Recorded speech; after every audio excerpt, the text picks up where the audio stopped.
Hello and welcome to this year's International Women's Day panel event, Embracing Equity in Fintech. It's great to have so many of you join us today.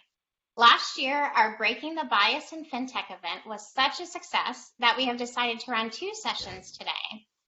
To be mindful of your time and so more of you can join us and take part from wherever you are in the world. In this second session for the Americas, I'm delighted to welcome our panel of female leaders from the banking and fintech space. Before we go on to hear their insights on this year's theme, I wanted to spend a moment on what International Women's Day and Embrace Equity means for us here at Finastra. For those of you that have been with Finastra for some time or who are friends of Finastra, you will already know that International Women's Day is an important day in our calendar. Last International Women's Day, we pledged our commitment to reaching a 50-50 gender split in our executive leadership team. And we are proud to say that we have achieved this milestone well ahead of our target of 2030. We will be leading by example and working to ensure that the same equity is cascaded through the rest of our organization and embedded into the DNA of Finastra. We also continue our commitment to being open by default. Now, what does this mean for us? It means that we pave the way in improving equity and economic prosperity for all, creating a financial services ecosystem that is open, inclusive, fair, and equitable. And it means, as an organization, we create a culture that we are proud of. We are open-minded, we see and act through a lens of inclusivity, and we live out our core values so that we deliver on our purpose of doing well by doing good. Having recently won the Vista CEO Award for Diversity, Equity, Inclusion, and Environmental, Social, and Governance, we should all be proud of how far we've come. It's a testament to how we truly are leading the charge within the Vista portfolio, living and breathing our open by default mantra, and making real and clear impact. Now, on to today's celebrations. Our Women at Finastra Employee Resource Group has been working in tandem with Sarita and the DE&I team to bring today's event to you with a focus on 3 calls to action. The first is to embrace personal growth.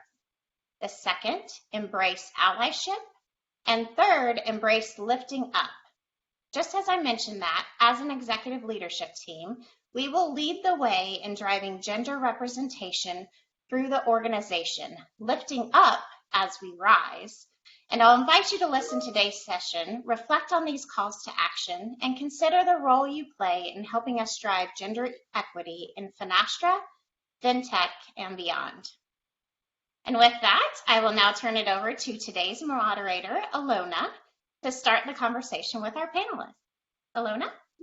Thank you, Carissa. I'm very pleased to be here with all of you today, moderating the second panel of the day on this wonderful day, International Women's Day, to recognize our women and all of the allies and the accomplishments that we're making. And before I go into introducing our esteemed panelists, I'd like to invite you to watch a short video focusing on the 3 calls to actions that Carissa mentioned.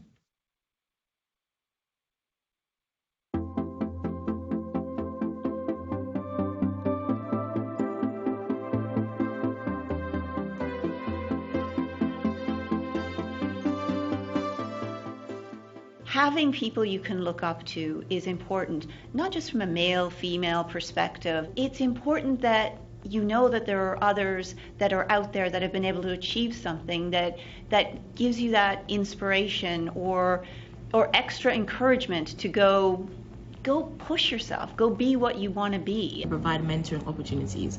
I think young women will benefit greatly from role models who could help guide and support them in their careers. We have to amplify their voices, and you can do that by speaking up to address challenges, but also to share their successes and accomplishments, especially in rooms where they aren't there. So provide a platform and opportunities for these individuals to shine their light bright and showcase their skills and competencies for themselves. Being an ally doesn't mean you know everything, so do not be afraid to ask questions. Actually, most people will actually welcome you asking questions and willing to listen and understand. So that would be the number one piece of advice. Research shows that gender equality will only become attainable once men jump into the traditionally female sphere of domestic labor at the same pace as women have jumped into the workplace. Knowledge management, knowledge of your industry, knowledge of your customer base, knowledge of their services, their products, and the ecosystem within which they operate. A critical skill that I encourage women in fintech to acquire is data analysis. It is critical to developing innovative solutions and making informed risk and reward decisions.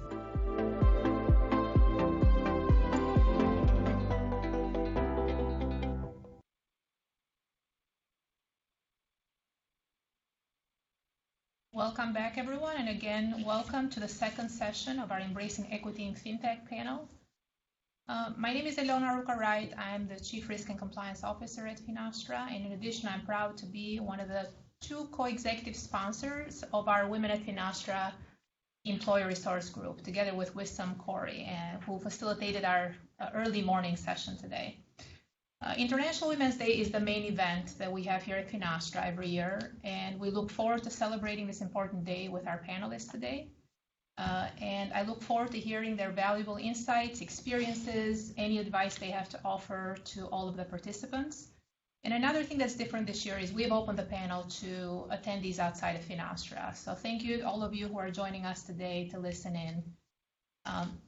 The key 3 messages for this year's International Women's Day around embracing equity are embracing personal growth, embracing allyship, and embracing lifting up. So we would like to have a discussion with our panelists around those 3 themes. So let's get started. First, I'd like to just introduce our 3 panelists and give them a chance to just share with us what embracing diversity means for them.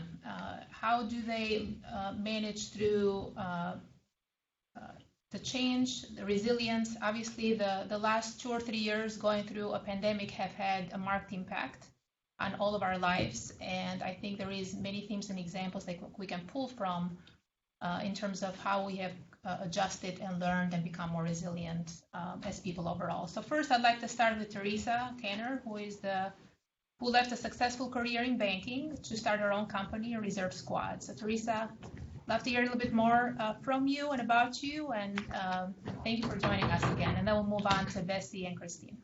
Sure. Thank you so much for having me. It's just such an honor to be in dialogue with you today on this very, very important day. I am Teresa Tanner. I'm the CEO and founder of Reserve Squad. And as stated in the introduction, I did leave a 30-year career, most recently in banking, to start my own company, which is kind of crazy. But the reason I did that is because I care so much about equity in the workplace. I had the great opportunity to have a lot of success in my career, spent about a decade in the C-suite. But I know that that path isn't always easy, especially for women. And so I really wanted to spend this next career phase waking up every day and trying to address the systems and the social expectations and the structures that prohibit women from thriving. And so I started my new business, and Reserve Squad is right now the way that I can wake up every day and try to change the world for women. So just really happy to be here and happy to join the dialogue. Thanks, Teresa. Bessie, who is an executive director of External Board and Directors Program at Vista Equity Partners, working to increase diversity in boards traditionally held by mostly male. Tell us a little bit more about you. Why do you think that what you do makes a difference? Yeah, no, thank you so much. And so excited to be a part of this panel today. You are right. My name is Bessie Watts. I do run an external board program at Vista Equity Partners. I've now been here for almost exactly 3 years, based out of Washington, D.C. in the U.S. But I think the thing I really feel passionate about in my role is the ability to kind of drive impact from the board level sort of down. And one thing I've worked across our portfolio to do is ensure that not only are we having, appropriate representation at the board level, but then also when our boards are meeting portfolio companies that Vista's involved with, they're also talking about these topics in the boardroom, and so that's been a huge passion point of mine. And I think again, it's a unique ability to kind of drive sort of repeated impact right across the sort of 85 portfolio companies that we work with. Wonderful, thank you, Bessie. Thank you. And last but not least, Christine McQueen, who is Executive Director of Enterprise Operations at BOK Financial. Christine, please share with us your thoughts on the importance of diversity, equity, and the role that has played in your career and how you are paying it forward. Sure. So thank you. I'm so honored to be here. Appreciate my partners at Finastra for inviting me. And over the years, I've really had a lot of people who have believed in me, and I have the opportunity now to embrace that with people who work for me, work for our company, and really, I feel like pay it forward to continue to drive diversity and equity within our organization. And it's something that I'm really passionate about, that people have the opportunity to take advantage of the talents that they may not even recognize that they have. So I'm thrilled to be here and look forward to our discussion. Great. Wonderful to have you. So continuing on with our first question, Christine, with you, what lessons should we as females and employees overall take from the lessons learned from the pandemic? Obviously, pandemic has impacted individuals differently, whether it's from a gender perspective in terms of the roles they play, in a caretaking perspective, or individuals that are maybe started their work life during the pandemic and the impact that has had on how they kind of operate in a kind of a corporate environment and how they continue to be coached and grow. So we'd love to hear your thoughts on that in terms of what experiences have you had and what advice you may have for female employees or employees of color on how to kind of navigate the kind of the post-pandemic work life. Sure. So the pandemic for my team was maybe a little bit different than a lot of organizations. About 40% of my team needed to be in the office. So we made a lot of adjustments for them, as well as the 60% that were able to work from home. Coming back into the office, it was challenging. And so we have a flexible work arrangement. I'm really, really excited about some of the things that we are doing as an organization. We view equity as something that is everyone's responsibility within the organization, that to make sure that every team member has the opportunity to succeed.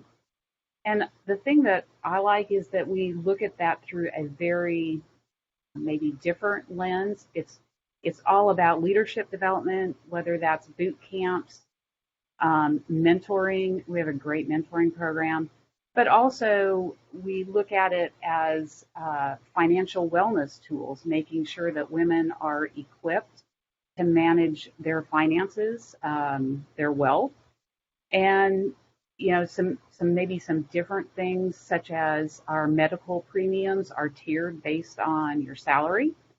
So really, we've tried to think outside of the box, but how do we really develop that talent and get people into the next part of their life where they want to be? And so I'm really excited about those areas that we've focused on as an organization.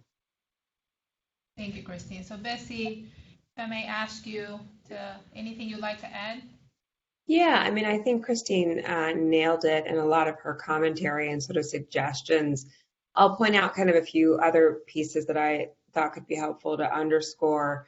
I think that, we're all fairly aware, right, of, just the amount of burnout that has happened, I think, in the past couple of years, and that, frankly, women, are just higher than men, right, in their sort of reporting of that. The other thing that's actually been interesting too is even if you take kind of, breaking that down further, and look at individuals that are, sort of thinking about leaving their jobs in the next sort of 3 to 6 years, based on a study I saw done last year. If you take women and then you take women of color, there's also a gap, right? And so women of color in general are or were indicating a desire to resign at a higher rate than women that aren't of color. And so I think that there's, to Christine's point though, there's a lot of actions that a company can kind of take to be thoughtful about this. We've talked about kind of the benefits approach. And I think that that's really important.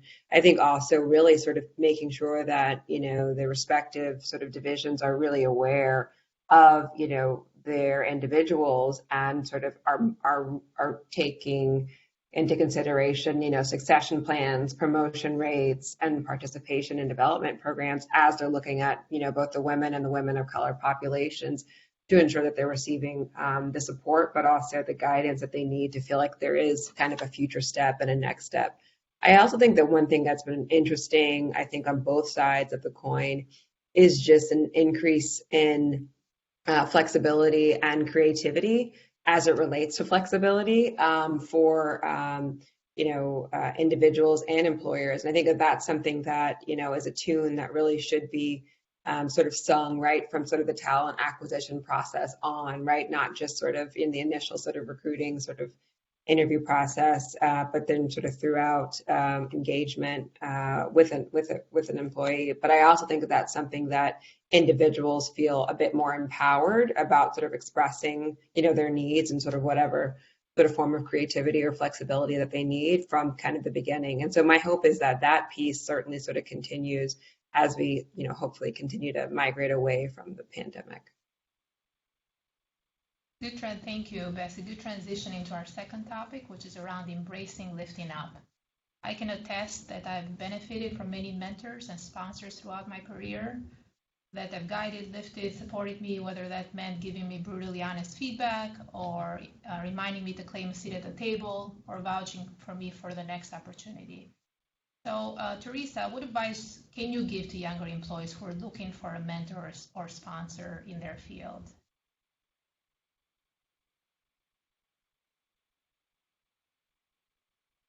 You're on mute.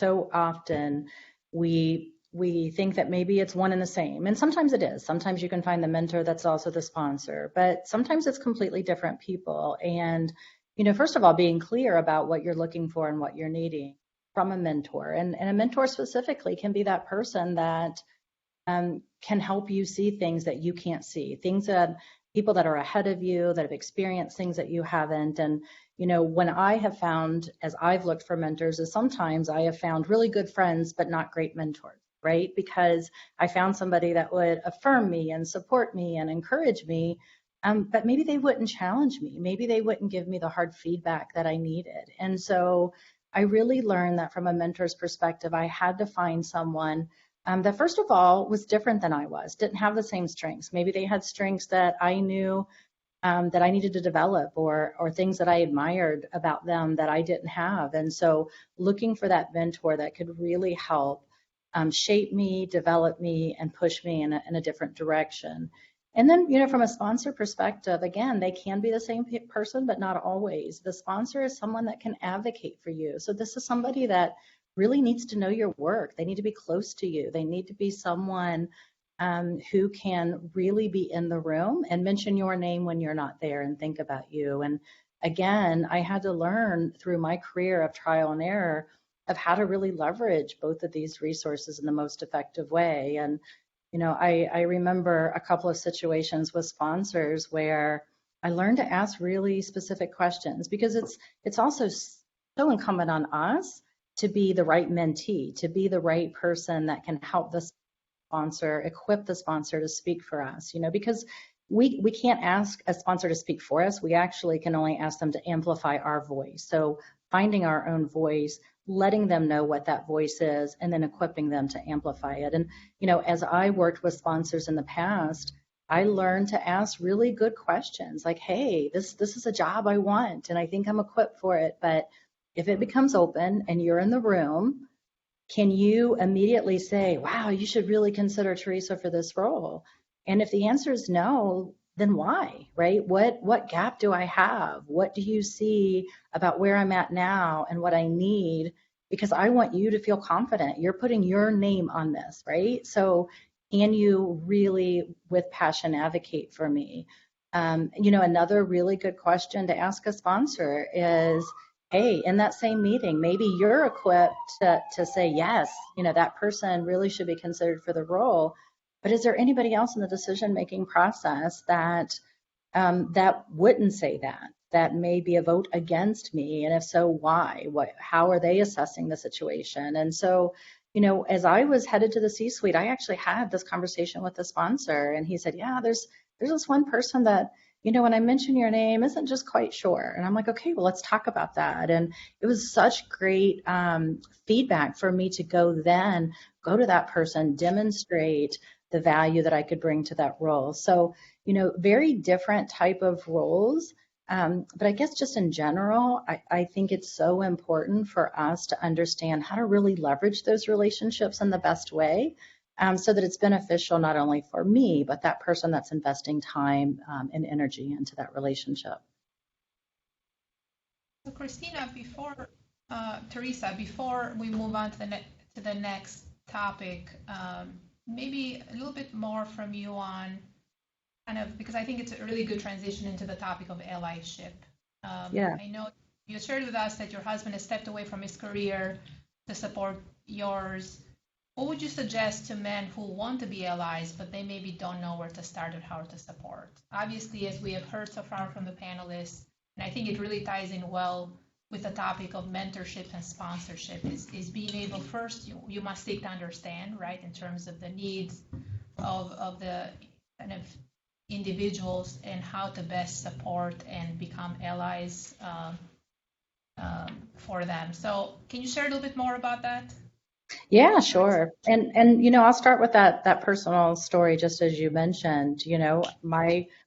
My first male ally was my husband, right, with my career. And very, very clearly, he said from the beginning, like, what do we need to do and how can I support? And we were at a point in our careers where we had 2 kids that were at home, had a lot of activities, and we just decided we couldn't juggle it all. And we had a really honest conversation about, where our careers could each have potential, where our earning power could be. And he, in all humility, said, let's put our chips on you, right? Let's just everybody come to the table and figure out how we can best make this work for our family. And, that was, I believe it is growing in more social acceptance, but it hasn't been that socially acceptable for that long, right? And so really took some risk to go out there and say, hey, I'm going to support you in a way that's non-traditional. And I think that's a lot about allyship, right? It's so easy for us just to get stuck in our roles and in our own lived experiences, but to step out and say, not only can I say something for someone else, maybe I can do something for someone else. And maybe that's a little bit against the norm sometimes, but maybe I can use whatever power or privilege I have to help somebody else and to be that support structure for somebody else. And so, I've been very blessed to have that both on a personal level and a professional level. And, I've been in business with a lot of great men, and there have been times where, they've said, hey, I don't maybe think this was the right balance for you, or maybe this wasn't as inclusive as it could have been for you. Can you talk to me about that? Can you educate me? And I think that's amazing. So, as was said earlier in the video, you don't always have to know all the answers, but you have to be willing to be humble and say, I get that my lived experience may not give me visibility into what life or work is like for you. Tell me more. And then if you are aware, use your voice. I remember one specific situation where I was having a meeting with a senior executive, and there was another younger a male in the meeting, and they were teasing me because I couldn't make a weekend engagement work. And I said, no, that weekend's just not going to work. And someone's like, well, why? Do you have to get a haircut? And this younger person said, wait a minute, that sounds like a microaggression. Let's not talk about that. And it was like amazing, right? And so, his courage to speak truth to power, but do it in a way that was, kind of funny and didn't make anybody feel uncomfortable. Those are the opportunities we have to take to point out where some of those, maybe innocent things are happening, but they are creating an environment that isn't always uncomfortable always comfortable for people. Great, that's a great story. So Christine, I'd love to hear from you on that. Kind of how do we use our voice? How to create a kind of psychologically safe environment where people are comfortable speaking up and calling out, whether it's microaggressions or discrimination or harassment. So how have you done that in your experience, and what lessons do you have to share with the group here? So similar to Teresa, not maybe that exact type of story, but I think that it's always a good thing to look through the lens of, could this be perceived to be something that's making somebody uncomfortable? And sometimes that's body language. It's really, reading the room and understanding what's going on. Is somebody maybe a little bit uncomfortable with that? And not being afraid to say it, hopefully in just like the example Teresa gave, in a way that kind of makes it a little bit lighthearted, but still calls out the behavior. And then not also being afraid to afterwards say, hey, maybe that comment wasn't quite appropriate. And it doesn't have to be a confrontational discussion. It can be a very, intimate person-to-person discussion to really make things better. And I think that a lot of the times people just aren't thoughtful with their words, and having somebody remind you is always a good thing. So that's how I would add to what was a great story by Teresa. Wonderful, thank you. So our fourth and last topic is around embracing personal growth. So one of the, I would say something that one of my key mentors had shared with me a long time ago was the 70-30 rule, which is, as you look for new opportunities and new growth and new career moves, is you don't have to have 100%, right? It's 70% is good enough where you are set up for success and you can contribute, but there is always some room for growth and development. And I think sometimes women can be a little bit more uncomfortable taking the big risk, where they feel like they have 100% of the job requirements met before they will raise their hand. So on that topic, in terms of what advice do you have, and I'll start with Bessie, on for women to be intentional and kind of find the voice and empowerment, and it may be that they seek out those opportunities for mentorship and sponsorships to give them that additional lift. Any thoughts you'd like to share? Bessie, I'll start with you. Yeah, I mean, I think your point about that sort of 70-30 makes a lot of sense. I'll actually turn it to even my own experience in the past couple of years, which is, for context, I joined Vista to run a board program, right, as I mentioned. But the part that I didn't mention was was joining Vista from an international development organization, which is a nonprofit. So if you think about, a private equity nonprofit, that's a pretty far leap. To be totally transparent, I had grown up on Wall Street, but I hadn't been there in a long time. And so I sort of thought about, well, what made the most sense for me as I pursued this opportunity? And for context, I didn't at the time understand how private equity boards worked. So a healthy bit of things that were going to be new, both, just culturally, fundamentals, and then also just the kind of structure of what my role was going to require.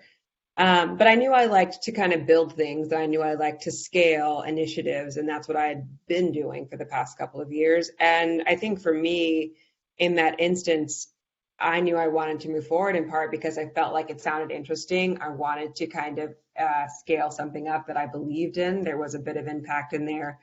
that I believed in. But then I think also I felt set up for success, right? I had a really sort of thoughtful and proactive boss who was sort of willing to be on this journey with me and provide, frankly, at this point, I would say 3 years in, he's been a mentor, a sponsor, an ally, and and my boss, and friend at this point. So I think that there were a lot of different pieces there that ended up being just incredibly impactful in my career.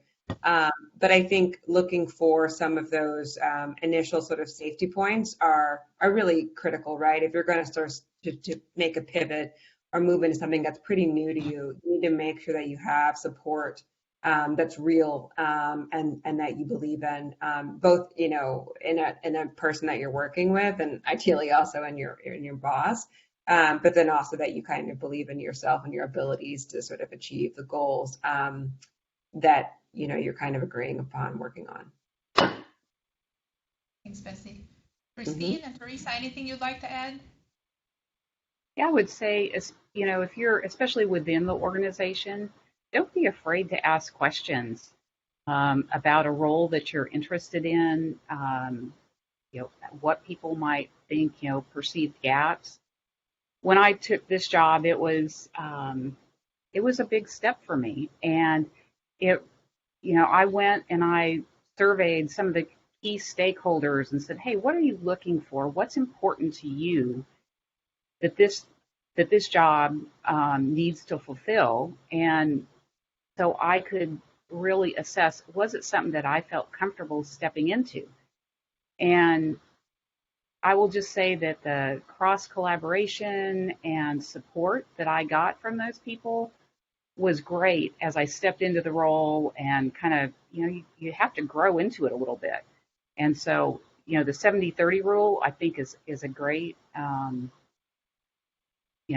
benchmark, and the parts that you don't know, knowing that you have that internal support, somebody that you can call and go, hey, I don't quite get this, or can you share what this impact is if there's, something that's going wrong. I will just say that's been some of my best interactions have been, that cross collaboration has led to, great successes. And anyways, it's all about not being afraid to ask the questions, and maybe building a new relationship where you didn't even have one before. Thank you, Yeah, Christine. and I would just add, I'm all about taking risk, right? There's my entire resume is littered with things I never thought I would do, and maybe never thought I could do, right? And just pushing myself out there to take risk and not waiting until I felt like I had every single thing that I needed to be successful, knowing and trusting that I would have people I could leverage along the way. And, somebody just told me very simply one time, like, don't rob people of their yes or no, right? Don't go ahead and tell people, no, I can't do it. And sometimes we tell ourselves, right? We get to, they'll say no because I don't have this, or they'll say no because I don't say that, or maybe I don't have this experience that they asked for. Let them say yes or no. Let's not create our own no's before we ever get to no. So, take risk, put yourself out there, and be willing to leverage things that you can do, and learn the rest along the way. I love the 70-30 principle. I think that's a good way to at least start about it and say, maybe I don't have 30% of this, but I know I could learn, and I could put that support mechanism around me to get those skills. Wonderful. And I love the let's not create our own no's. Create our own yeses. That's right. Great. So I'd like to allow some room for questions from the attendees, and Sarita will help us facilitate. Do we have any questions? Yes, we do. Lots of questions coming in. And maybe can I just kick it off with building off of where Teresa just ended, talking about taking risks, putting yourself out there, 70-30 principle from Christine. We talked a little bit about don't be your own glass ceiling. Is there anything else that you all would want to share in that space about us just as women maybe having our own limiting beliefs and maybe how you've overcome that, or suggestions for folks who may be trying to overcome that. And I don't know, Alona, who you would want to. Okay. Christine, I'd love to start with you on that, in terms of how you mentioned like one of your roles was a significant step up. How did you deal with that in terms of breaking your own glass ceiling and working through that? Well, I had a really awesome mentor who became a sponsor, and he really encouraged me. When I had some doubts about the job and the just the sheer risk that I was managing every day, and I thought I could do it, but I would say that he really kind of gave me that push to say, you can do this. You've demonstrated this in other ways, and just having that support of somebody whose feedback I really valued gave me the confidence to know, okay, I really can do this and step up and do a good job. And so he continues to be a huge advocate for me, and I'm so appreciative that he just gave me that extra support that I needed at the time. Great, thank you. Another question that came in is around mentors in the workplace. So many of us work remotely and rarely, if ever, meet our colleagues in person. Can you share strategies for finding mentors in a remote workplace? Sure, I can take that one. For context, I am remote, and my current role. And I think that, I don't know sort of if you have any sort of critical mass in the area that you're in. I do, where in DC, in the US, where I am. And one thing we've done that's been helpful is like sort of quarterly happy hours or dinners or something like that. That's been helpful. But if you're sort of purely, I think, remote, one thing I think has actually just happened just due to the pandemic is sort of a awareness of Zoom and our ability to kind of jump on Zoom. And I used to, when I first joined Vista, which was the second week of the pandemic here in the US, I would put like sort of quote unquote coffees on people's calendars. I just tried to kind of get to know them and sort of embrace the virtualness, but also make it a point to at least meet with someone that was entirely new to me, on kind of a bi-weekly basis. So, kind of twice a month, I was reserving time to meet with someone, and it could have, it could ultimately 3 years. And now I would say some of those relationships actually proved to be super helpful as I did sort of expand my role, and some have just become sort of friends of mine, and a few, to the question, are mentors or sponsors now.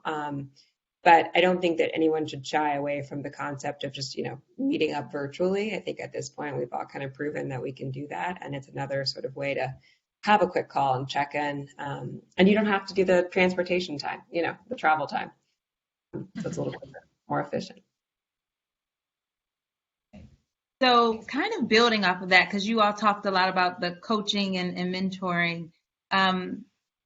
Tell us more about, the question is about a personal board of advisors, right? And they mentioned in here that may consist of mentors, sponsors, coaches, champions. So can you all tell us, I guess I would love to hear each of your answers about, do you have something you consider to be your personal board of advisors or board of directors? And then how do you get the most out of those relationships? I'll jump in on that one. I do have that, Sarita, and I use this group regularly. And we have, first of all, the basis of the relationship is trust, right? It is picking those people that you can be vulnerable with, that you can trust, that you can really allow them to see who you are. And so often we go through life or at work and we have these masks on. So pick that board of advisor, and it can, and maybe it should be from different aspects of your life, right? So maybe it's your community or your church or your social networks, or, your professional networks, or maybe a family member. So who are those people that is always going to tell me the truth, but they're kind of my ride or dies, right? They're going to be there through thick and thin, and they're the person that I can call. But especially a core group of my friends, we always talk about the need to have the right mix of invitation and what we call challenge, right? We want that support mechanism, but we also want to really sharpen each other and challenge each other. And so, for me, it's really important because, there are times where we just feel like we're drowning. And, one of the things that I love about what's happened with the pandemic is we are more brave about talking about mental health, right? And how we need community and how we need each other. And so this board of advisors can not only be that group of people that help me with my development, but they can be those people that are taking me through a rough season at home or a rough season at work, that's helping me not get in my own head and really think about things. So I just think it's a great idea, and it's something that I personally really leverage and treasure. I also want to add, and Teresa, by the way, I loved how you mentioned your husband sort of being your first ally. I thought that was really nice to hear. But I wanted to say, when I reflect back on when I first started my career, I don't know if I was consciously aware of this, but I think I thought my mentors had to look like me. They had to be women. They had to be, I'm a Black woman. They had to, typically they were Black women, frankly. And I think more of it was really just about, I was sort of nervous and how to kind of navigate a relationship where we didn't have the sort of embedded commonality that I could start with. But what I found, and when I look at now kind of my board of advisors, it's a really diverse group, from gender, ethnicity, also age. Some are older, some are younger, some are, even family. I would probably joke that my dad was my first mentor. But it's not a joke, it's just true. But I think in general, it's important to have diversity in there, but then also realize that some people will surprise you, and you don't have to necessarily, be of the same background in any one way or at all to really have someone sort of see you and sort of see your light. But I do think it's important the thing I like about the concept of the board of advisors or board of directors is that it can include, all different types of relationships and can bleed into your personal life and professional, so that it's basically, a group that you have on reserve that you can tap into for any one sort of problem or hurdle, which I think is pretty powerful if you can create that for yourself. Christine, anything you'd like to add on that?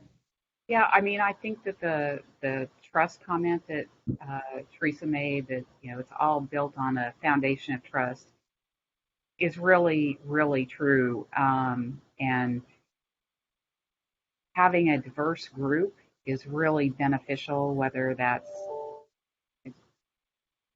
church or friends, whoever, but that can give you really solid advice. And I have found that sometimes you need something in your personal life that somebody at work, while they might be great to help with something that's happening internally within your work environment, isn't nearly as well versed in helping you see something that's occurring personally. And so having that diverse group that you really can trust and get feedback, sometimes even if it's hard feedback, is really important and can be beneficial just in all aspects of your life. So I would just say, don't just limit yourself to just your work environment. You need that sometimes in your personal life as well.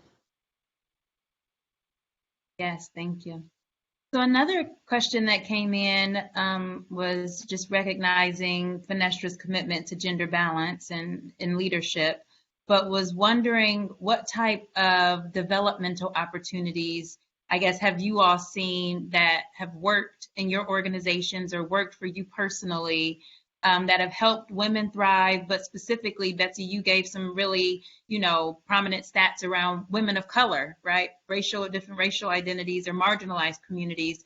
Can you all speak to any development programs that you've seen work for those populations of folks, or development programs that has worked for you personally as you've progressed in your career? Maybe Teresa, maybe if we can tie it to your reserve squad company, I would love to hear how is that kind of play into how do we do the kind of maybe non-traditional resource staffing? How are we advancing that? Yeah, sure. And first I'll, kind of start with in my executive role in my previous company, I've always cared a lot about gender equity, and we did a number of things. I curated a 9-month high impact accelerator program for women that had potential to the executive level, right? Where we did, really focused succession planning and talent planning, and we did this with other groups of individuals who were disproportionately not getting promoted at the same rate. So there's definitely development programs like that we can consider at both inside your organization and outside your organization that you can tap into. That can help you in a number of different ways, and also looking at different benefit plans and things like that, policies, are they equally accessible to all? And I know that Finastra does such an amazing job and is really a leader in a lot of these things, and which is why we're just so happy to partner with Finastra. And my passion leaving is, hey, we've got to look at this at a systemic level. Just as so many inequities in the world today, they're system driven. And so one of the systems that I'm passionate about is how do we help mostly caregivers or just people in general who need to go at a different pace at their career. Maybe they need to go into a part-time, or maybe it's more of a project base or gig type of work. How do we allow them to stay connected to their career in a meaningful way? And that's what my company does. We keep them in reserve. We keep their career going, keep their network and their community intact, and then place them in opportunities that work for this portion of their life. So, whether it's Reserve Squad or some of these other programs I talked about, I think we have to constantly challenge ourselves to say, what are those things, both visible and invisible, that are keeping people back from being everything they were created to be, from contributing in all of the ways that they want to. And so, I'm just really energized by just this conversation today and the passion that I see, on the Finastra side to do some of those things. I think one thing that I sort of in my role noticed pretty early on, and it's not a secret, I don't think, but in general, if you think about the board world, there's just always historically been a desire to reappoint the same people, right? And so then you get these individuals that are phenomenal, but have, sort of the professional board members, and it's not their third board, but like their 7th or 10th, and they kind of keep going. And so one thing that I think we've been passionate, or I've been passionate about, is ensuring that that is really not sort of something that, is a pre-qualifier as we think about sort of, the board world within, the Vista space, I guess, specifically, since that's the space I work in. And, I think in general, I'm of the mindset where, look, everybody had their first board appointment. So, if someone is a great person to join for a board based on their background, let's have them join the board versus it being, oh, well, they don't have, a previous board experience on XYZ type of board. But I think what that also means is you have to ensure that people are set up for success, right? So that you're not anybody, regardless of their previous experience, that they're not, joining something and they don't feel prepared or, again, set up for success. And I think that sort of goes back to pretty fundamental sort of approaches, but ensuring that there are KPIs, that there is a firm out onboarding, et cetera, but ensuring that that person sort of has a roadmap to ensure to success, I think, and as being a board member and being pretty frank in what that looks like. I think the other thing that is actually a passion point of mine, something I'm proud of, that we did externally, was actually partnering with the National Association of Corporate Directors and launching a couple of pipeline programs. And that is specifically for first-time board members, so that regardless of what type of, setup for success or not success any of these individuals have when they join their first board, they will have spent at least a year to 2 years sort of getting the fundamentals of the board world under their belt before joining a board. And I think that that's also a way to ensure that, again, they can achieve success once they do join their first board. I mean, I know this is a specific sort of board example, but it is one about also, setting individuals up for success that I think is relatable beyond just the space of board. One other thing that plays into that is I think it's really important that we view people through a lens of potential, not just current performance. Yeah. And figure out, if somebody's got high potential, whether that, regardless of for what, how do you develop that and customize something that is going to help them take that next step in their career that they want? And that's certainly not anything that is typically a one size fits all. It is really specific to the individual and where they are and where they want to go. And understanding that, I think, is really you have to know people to be able to answer those questions. Because sometimes you'll ask someone, well, hey, what's next for you? And you get a really blank look and, well, I don't know, but I know I want something. And so being able to ask really good questions about what types of roles they be interested in, and then helping them have a discussion about, okay, well, this is where you are, and these are some skills that you're going to need to be able to get there. And then let's talk about how do you equip yourself with those skills, I think is another piece that kind of gets added to that puzzle. Great insights. I think, Sarita, we may have time for another question. One last Okay. question. One last question. Can you share tips on how you have managed to balance your personal and professional life? Great question. This is my favorite question. and so much of what I do in this new company. But I don't like the answer that it's impossible. So just give it up, right? I guess I'm just too stubborn. I don't want to give it up.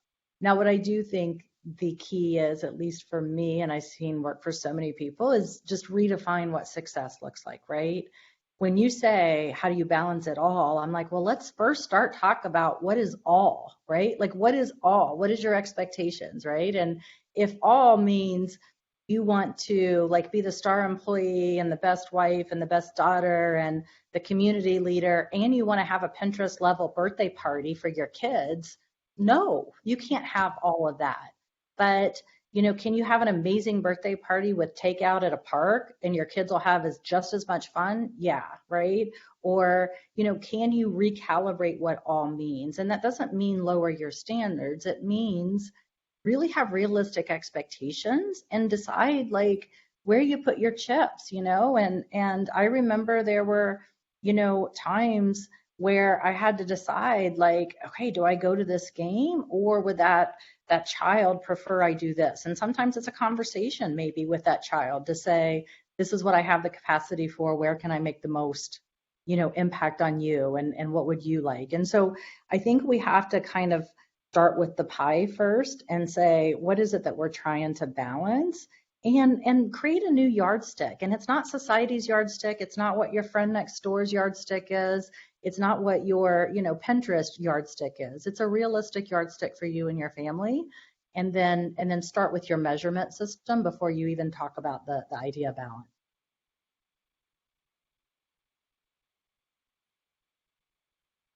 Bessie and Christine, anything you'd like to add? Yeah, I think the only thing that I would add is also just, when you're measuring your yardstick, et cetera, thinking about boundaries, right? And making sure that sort of, what are the boundaries so that you are able to sort of feel successful in sort of both parts of your life, and where are you kind of, not willing to effectively sort of bend, except for possibly on really rare occasions. And what does that look like for you? And I think that that's really an individual question, and is based kind of on, again, what's on your plate, but then also sort of how you like to operate. But for me, that's been pretty important. Any final thoughts from you? I think that, the boundaries comment is very important. With technology available today, you can work as much as you want. And so making sure that you have some pretty definitive things that you're going to say, yeah, I'm not going to work on X, or I'm going to have this family priority is really very, very good advice. Both Teresa and Bessie did such a great job on that one. I don't have anything else, I don't think, to add. Wonderful. Well, it's been such a pleasure having you, and I've learned a lot. I hope that all of you who joined us today have learned or taken away a couple good nuggets today. Just want to give 30 seconds to all the panelists for any final thoughts. One piece of advice or any final thoughts you have before we end today. And thank you all so much for joining us. I'll start us off. I would say to everyone, you need a trusted advisor, at least one. And so ask them to mentor you and never stop seeking input from others.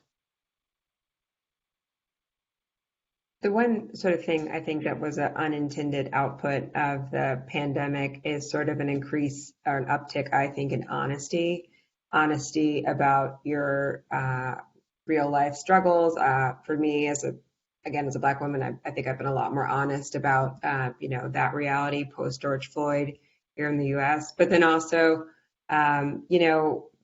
honest about smaller things, right? I mean, you can't help but sometimes see I have a 78-pound dog walking around behind me.